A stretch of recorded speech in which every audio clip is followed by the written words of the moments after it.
Et voilà, quand tu résolves un problème sur ton véhicule, il y en a d'autres. Celui-là a été bloqué, il est débloqué, mais maintenant, voilà, les boutons, ils sont cassés. Celui-là, ça va, celui-là, ça va. Alors celui-là, alors on peut toujours ouvrir de l'arrière, mais on maîtrise plus ici. Et en plus de ça, on les voit bien. Joli. Allez, il n'y a plus qu'à commander. Bon les amis abonnés, bienvenue sur ma chaîne YouTube. Et ben aujourd'hui on va faire ce côté, donc, je sais pas comment on peut appeler ça, la commande de réglage, enfin tout ce qui est pour les vitres arrière, la sécurité au niveau des vitres, le réglage des rétroviseurs. Enfin en fait c'est vraiment la commande complète. Et moi ben elle avait un petit problème, c'est que il y avait un bouton qui était enfoncé et en fait il était bloqué parce que les deux réglages pour l'arrière, les pattes avaient cassé et du coup maintenant ça fonctionne plus sur l'arrière. Donc moi j'ai commandé ça sur AliExpress. On peut le trouver sur Autodoc, sur plein d'autres marques. Au niveau prix, c'est ce que j'ai trouvé le moins cher. Ça m'a coûté, je crois, 9 € et en gros une quinzaine d'euros avec les frais de livraison. Et sur Autodoc, c'était une cinquantaine d'euros. Donc je vais tester, ça sera l'occasion de voir un peu. Mais niveau visuel, j'espère que je peux bien vous le présenter. On va essayer de mettre la caméra un peu plus comme ça. Et ben ça paraît pas trop mal. Franchement, les boutons fonctionnent plutôt bien. Donc moi, c'est ces deux-là qui ne fonctionnent plus. Celui-là a l'air de bien marcher. Donc on va essayer de remplacer ça ensemble et vous montrer un peu la procédure. Tout ce que donc ça, je mettrai un petit lien si ça vous intéresse. Comme ça, vous allez peut-être pouvoir commander celui-là ou autre, hein, si vous faites comme vous voulez. Mais voilà, souvent on me réclame des liens quand je commande des pièces. Il y a un petit taquet de sécurité, je vous montrerai après. Je mettrai aussi un lien parce que celui-là, il peut arriver qu'il casse, peut-être qu'aussi bien le mien cassera aussi, etc. Au niveau outillage, il faudra pas grand-chose. Alors, moi j'ai ça, ce petit kit-là.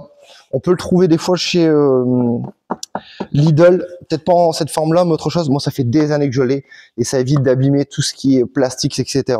Il vous faudra aussi, il n'y a pas des masses à voir, hein, du Torx, alors tournevis ou clé. Moi, j'ai ce petit truc-là avec tous mes embouts. Sinon, dans mon petit coffret, j'ai du Torx ici, etc. On va pouvoir attaquer le démontage, je vous filme ça. Mais avant, il faudra débrancher la batterie. Alors, rien d'obligatoire pour débrancher la batterie, mais moi, je préfère parce que, comment dire ça, ça évite d'avoir des problèmes au niveau électrique. Enfin, voilà. Là, on va toucher sur la portière, mais vous allez voir que c'est relié à un petit calculateur qui gère tout le côté gauche. Et donc, je préfère débrancher. Comme ça, au moins, tant pis, il faut peut-être remettre les stations de radio ou même des fois l'heure, mais c'est pas grave. Du coup, pour pouvoir retirer la portière, il va falloir retirer la portière, remplacer cette commande ici. Ouais, mon bouton ne tient vraiment plus. Il va falloir retirer ici la garniture de portière. Enfin, je sais pas quel temps on peut donner exactement. Et pour pouvoir la retirer, il n'y a pas grand outillage à voir. Donc là, il va falloir d'abord retirer ici ce bloc-là. Donc là, tout ça, ça vient se déclipser parce qu'en fait, il va falloir soulever l'ensemble. Donc retirer ici. Ici, on a un petit cache. Je vais essayer de vous le montrer. Donc là, ici, on a un petit cache à retirer et il y a deux vis Torx. Je vous dirai au moment du démontage la taille de l'empreinte qu'il vous faudra. Puis après, il faudra venir déclipser donc tout sur la partie basse ici, etc. Il y a plein de petits clips et venir lever. Et il y a aussi, du coup, alors j'essaie de vous le filmer ici aussi, le petit truc ici. Enfin, ça vient se prendre dedans et dans le mécanisme ici. Et donc c'est ça qui peut casser des fois quand on le défait. Donc c'est pas trop grave non plus, hein. Mais ça maintient aussi la garniture de porte. Et donc je vous mettrai en lien parce que j'avais vu l'info que ça se vendait sur le site AliExpress. Je vous mettrai un lien comme ça. Si vous il casse, peut-être que moi il cassera au démontage. Ben, ça permet d'en commander. C'est pas si cher que ça et au moins on les a. Donc là je vais pouvoir m'attaquer au démontage. Ici, donc là j'ai déjà retiré tout ce que j'ai dedans là. On a plein de petites bricoles. Hop, hop, ça sera beaucoup plus simple. J'espère que je vais essayer de filmer en même temps, hop, et que vous allez bien voir. Donc là, ici, on vient, on force. Donc comme je disais, moi j'ai plein tous ces petits trucs là et c'est vraiment pratique. Ça évite de tout abîmer. Voilà. Du coup, il va venir. Voilà. Tac, ce petit cache là, on le retire et là on a accès à deux vis Torx. Et donc ça va être une empreinte de gros non, pas tant que ça aussi, du 30 peut-être. C'est du T30. Donc il vous faudra du T30 pour pouvoir desserrer de mémoire, parce que j'ai fait le côté quand j'ai dû remplacer, quand j'ai réparé le rétroviseur, tous les fils qui s'étaient coupés dû au rabattage du rétroviseur, j'avais défait, et donc au final, de mémoire, il n'y a que ces outils-là qu'il vous faudra pour pouvoir accéder. Et puis je pense que celui-là est vissé, donc peut-être de l'outillage, je vous dirai au fur et à mesure. Donc là, ces deux petites vis, je les mets de côté, parce qu'à la dernière fois, moi, je les avais paumées, donc j'avais foutu d'autres vis. Et là, voilà. Donc ça, on les défait. Là. Après, ici, hop, je viens pour ici sous le côté. Je vais penser à le défaire tout de suite. Donc là, on va venir retirer. Donc là, on vient retirer celui-là. J'ai remis ma casquette. Car c'est pas que j'aime bien avoir ma casquette, c'est que le micro ici, je me suis aperçu là tout à l'heure, là j'ai visionné vite fait, savoir si on me voyait bien, que le son sortait pas très bien. Donc je préfère mettre la casquette au-dessus, le son je trouve qu'il sort beaucoup mieux. Alors, ici c'est pas évident de pas essayer de le casser. J'ai pas envie de le bousiller. Comme je disais, ça peut se casser facilement. Alors du coup que je vous montre comment j'ai retiré celui-là. Donc il est à cette position là, le petit trait, le petit point qu'on peut voir, il est entre guillemets dans l'habitacle. Entre guillemets non, il est dans l'habitacle. Donc quand il est dans cette position là, comme je disais, le fait d'avoir tous des ustensiles différents, c'est qu'on peut prendre l'écartement. Donc en gros, il va falloir venir. Donc là, il se présente comme ça. Je vous montre un petit peu le truc. Et là, en fait, c'est celui-là qui peut casser des fois, en fait, qui casse quand on essaye, parce que c'est lui qui vient faire effet ressort là et qui vient bloquer tout le système. Et le fait de venir avec celui-là, qui était un peu plus large, ça m'a permis de venir. Alors, je vais le mettre en place ici. Compresser ça pour pouvoir le sortir, parce que sinon après il est en position comme ça. Donc là, une fois retiré celui-là, on continue à déshabiller tout le restant, je le mets de côté. Donc après, si vous n'avez pas les trucs, hein, vous voulez faire tournevis, c'est pas l'idéal, mais il va falloir venir appuyer du coup. Donc là où il y a le point, c'est là où ça doit venir se plier. Comme ça, si vous retenez. Mais de toute façon, je mettrai en description le truc. Donc là, maintenant, ici, celui-là est libre, etc. Il va falloir venir, du coup, soulever tous les endroits, tout autour ici, pour venir déclipser. Donc ça, c'est pareil, d'éclipse, j'essaierai de trouver le lien et de vous le mettre, parce que ça peut arriver que, ça casse au fur et à mesure. Donc là, c'est pour ça tout l'intérêt d'avoir du plastique, parce que là, on va devoir forcer ici un peu partout. Voilà, là, on entend, il se déclipse. Et si ça peut éviter d'abîmer la carrosserie, voilà, parce que là, on vient quand même appuyer ici. Hein.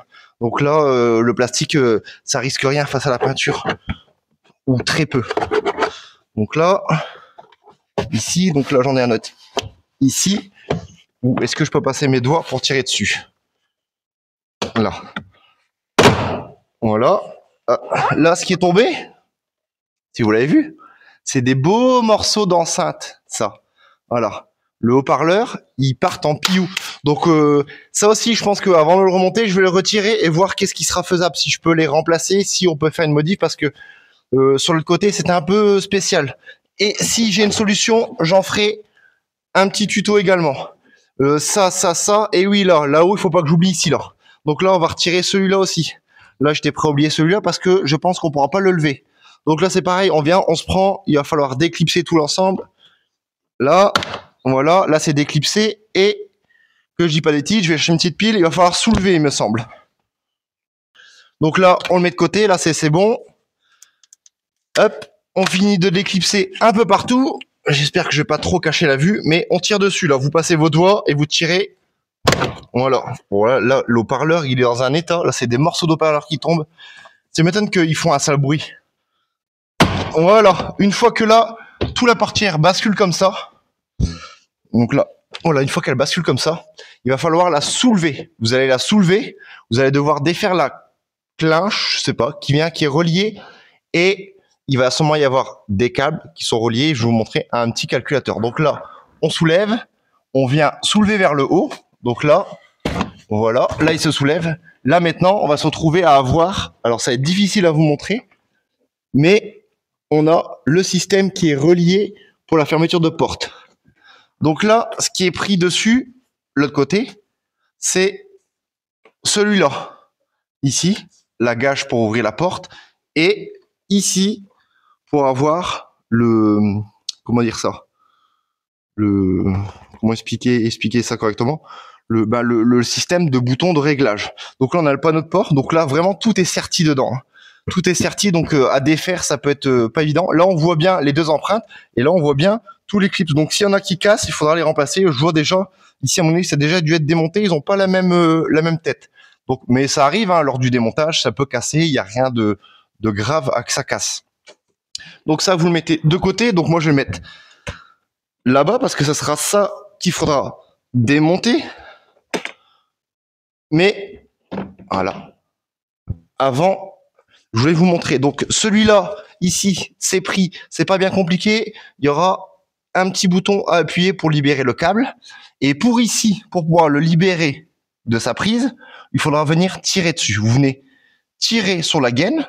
Ça va vous laisser un petit peu d'espace et vous allez pouvoir le retirer. Donc là, ici, comme je le disais, on se retrouve à avoir un calculateur qui vient gérer tout l'ensemble. Car comment on peut s'apercevoir? Pour la commande de lève-vitre, on n'a que 3 fils. Donc ce sont des fils qui viennent pour commander. Donc dans les vieux véhicules où c'était avec un seul calculateur, on avait chaque fil était là pour venir chaque bouton. Là maintenant, ça vient ici, ça vient dans cette gestion-là. Donc voilà. Donc des fois, si vous pouvez avoir toute une partie, c'est-à-dire même le haut-parleur, hein, il est relié dessus, toute une partie où ça ne fonctionne plus, c'est-à-dire les rétroviseurs, la vie, tout ça, et sachant que en plus il y a les rappels, ça peut venir du calculateur qui est ici. Donc là c'est pareil, on voit les panneaux de porte ici, tout est monté, rifté, donc comme ici le haut-parleur, qui est complètement naze pour moi. Et donc voilà, on a accès ici aux lève-vitres, etc. Le démontage n'est pas bien compliqué, mais voilà, il y a une petite ordre. Donc là, on va pouvoir aller démonter la commande. Donc le panneau de commande, j'ai mis un petit drap propre hein, parce que j'ai vraiment pas envie de salir ça. Donc celui-là qui est à remplacer, donc on voit même là, les boutons ne tiennent vraiment plus. Donc on va les mettre de côté. Là, il sera ici. Donc là, comme je disais, on peut pas le sortir par ici, il va falloir dévisser. Donc là, on a la poignée. Ici, on a la grille du haut-parleur. Donc là, je vais retourner et vous montrer un petit peu par où il va falloir agir. Donc là, et donc, on va essayer de mettre de façon à ne rien abîmer. Là, ici, il va falloir venir agir ici. Donc de ce que je peux voir, il y a l'air d'avoir ici des clips qui vont venir se tenir là. Donc là, je vois 2 petits clips ici. Et alors la position de la commande, on est sûrement comme ça. Et donc là, je vois une vis ici qu'il va falloir que je défasse. J'espère qu'il n'y a pas d'autres vis qui tiennent parce que s'il y a les vis ici et là qui tiennent, je n'ai pas accès. J'ai pas l'impression de ce que je vois qui a l'air d'avoir là. Donc on va prendre le tournevis qui va bien. Donc là, il va falloir venir ici desserrer celle-là. Enfin, du moins, c'est ce que je pense, on verra. J'ai essayé avec mes autres outils, ça fonctionne pas. Donc il faudra vraiment, à part si vous avez un embout plus fin, parce qu'en fait, il y a cette partie-là là, qui vient, qui est un peu gênante. Donc déjà, le tournevis ici, bah, j'aurai pas la place, ou je vais partir de travers, et puis voilà, ce sera pas bon. Donc vous prenez une petite clé comme ça, et c'est du T20. Donc là, on vient desserrer. Donc là, desserrer anti-horaire, par ici. Donc là, ça va se mettre un petit peu de temps. Donc là, celle-ci, ben, elle reste en place en fait. Hein. Je la sortirai pas comme ça. Donc elle reste bloquée en place. Hein.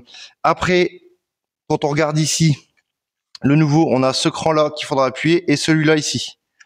Je pense pour venir le sortir. Donc là, on a un ici, là, voilà, et l'autre côté qui est sur l'intérieur. Donc là, je vais pas vous le montrer, mais vous allez le voir par rapport au nouveau. Comme je disais, on vient appuyer sur les deux et on vient le sortir. Donc là, moi, il est venu. Donc je vous compare un petit peu les deux, du coup, par la même occasion. Donc ici, on va essayer de se mettre un petit peu mieux. Là, voilà. Donc ici, à gauche, on a celui commandé sur AliExpress. Et ici, à droite, on a celui d'origine. Alors, visuellement, au niveau des boutons, ça a l'air d'être très cohérent. Sur là où j'ai commandé, je crois qu'on pouvait choisir celui-là en option, etc. La seule différence que je peux voir, c'est que celui-là, il est satin, et celui-ci, à l'origine, je pense qu'il était mat, ou c'est la saleté. Mais visuellement, il n'y a rien qui change. Au niveau de l'arrière, ici, c'est très similaire, c'est même similaire. La seule chose qu'on peut voir, c'est le différence de plastique peut-être. Voilà. Au niveau des vis, de la visserie, c'est pareil. Ici, on a la marque, bien sûr, de chez Mercedes. Là, ici, on n'a pas de marque. Donc, je crois que sur la page, c'est marqué.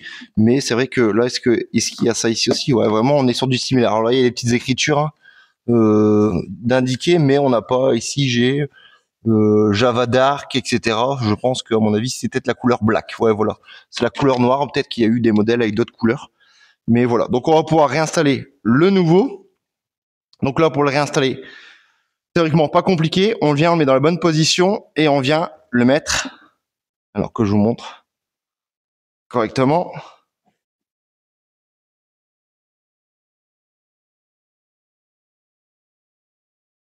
On vient l'installer là. Donc ça, c'est normal. Hein. Il n'y a plus la gâche. Donc là, on se trompe pas sur le haut. Ici, on essaie de descendre aligné. Parce que là, il va falloir venir faire passer les deux petits... comment dire ça? J'essaie de mettre ça comme ça. Les deux petits clips. Donc là, on le descend. Alors, est-ce que ça descend correctement? Voilà, là, il est mis en place. Bon, ben... Et on va pouvoir revenir resserrer la petite vis ici. Donc là, moi, je vérifie que les deux clips sont bien mis. Exactement, les deux clips sont bien mis. Voilà, une fois serré, hop, on va regarder si il ne bouge pas. Ici, alors, voilà, ici, un peu de lumière. Et au final, non, écoutez, ça paraît très cohérent. Les boutons ont l'air de fonctionner. Tous. On a bien les deux crans parce qu'en fait, dessus, il y a la remontée automatique. Donc ça, c'est peut-être pareil. Il y a peut-être un petit réglage à faire. Ça sera pas bien compliqué. Je vous montrerai la procédure. Mais des fois, il n'y a pas besoin. Des fois, non. Donc là, tous les boutons ont l'air de fonctionner. Et on fera un test de toute façon après. Donc là, moi, en attendant, je repose ça. Et avant de remonter ça, moi, je veux retirer mon haut-parleur pour un peu regarder comment il est foutu et savoir si je peux changer ou si je suis obligé de prendre un truc qui soit similaire parce qu'il a une forme différente. Donc là, j'ai rebranché ma batterie. Hop, je mets en position 1 ou 2. On vient vérifier. Donc, devant là-bas, ça se baisse bien. Je remonte celle-ci. Donc celle-ci, elle se baisse bien. Tac, est-ce qu'elle se remonte? Voilà. Donc, le petit truc que j'avais à dire, elle commence à avoir un petit peu de mal. Il faudra peut-être que je graisse un petit peu tout ça. Si, quand vous descendez, au moment de la remise en marche, c'est pour ça que si vous débranchez pas la batterie, des fois, il peut y avoir des pertes de connexion, etc. Donc, quand vous descendez, là, donc là, il y a les positions automatiques, c'est les deuxièmes crans. Donc là, on est sur le premier cran, quand j'appuie comme ça, voilà. Si quand vous appuyez sur le deuxième cran, la vis ne se descend pas automatiquement, il faudra à ce moment-là la faire descendre en bas. Et là, vous appuyez à fond dessus au deuxième cran et vous attendez à peu près une dizaine de secondes. Donc, vous comptez une dizaine de secondes. Tac, vous relâchez, vous remontez. Donc là, c'est pareil. Si sur le deuxième cran, c'est-à-dire en mode automatique, elle se relève pas toute seule, vous la montez à fond. Voilà. Vous sélectionnez, vous restez en arrière au deuxième cran une dizaine de secondes. Et normalement, après, le mode automatique fonctionnera pour le bas, pour le haut, etc. C'est juste qu'il faut qu'elle sache exactement à peu près où est la partie haute, où est la partie basse, parce qu'en plus dessus, sur ces systèmes-là, je vais pas mettre ma main, mais normalement, il y a des anti-pincements. Donc, c'est-à-dire au moment où elle calcule qu'il y a un truc qui est un peu trop dur, des fois, c'est pour ça que quand votre fenêtre est un petit peu trop dure, on peut avoir un effet en disant la vitre se met en sécurité et du coup, elle comprend pas ce qui s'est passé. Donc là, je teste. L'arrière, ça fonctionne. Ici, là. Alors, qu'est-ce que j'ai à fonctionner ici? Celui-là, ok. Là, c'est pour les verrouillages des portes. Ici, là, on va regarder si le rétroviseur, il fonctionne. Ouais. Ok. Alors, je sais pas si vous l'entendez au niveau du bruit. Voilà. Ici, tout fonctionne. Je m'amuse pas à rabattre les rétroviseurs parce que, comme je le disais, c'est ce qui a fait couper mes trucs. Mais je suis sûr que si j'appuie dessus, il va se rabattre. Mais bon, j'ai pas envie de m'amuser. Donc là, il me reste maintenant à remettre ici. Et puis le petit cache, les deux petites vis, je vous filme pas ça. Parce que c'est pas bien compliqué, vous mettez les deux vis ici en torse de 30 et vous enquillez. Et voilà, donc en tout cas, moi, le bouton, Et écoutez, il bouge pas plus que ça, il a l'air de qualité correcte. Alors comme je disais, j'ai commandé ça sur AliExpress, mais des fois, on peut être surpris parce que, il y a beaucoup de choses qui sont fabriquées là-bas et qui après sont distribuées dans des centres de distribution automobile. Donc voilà, sur ce, cette vidéo se termine. Je vous dis à bientôt. La prochaine fois, je pense que je vais essayer de filmer ça, voir un petit peu pour l'enceinte si on peut faire quelque chose. Allez, à bientôt et ciao.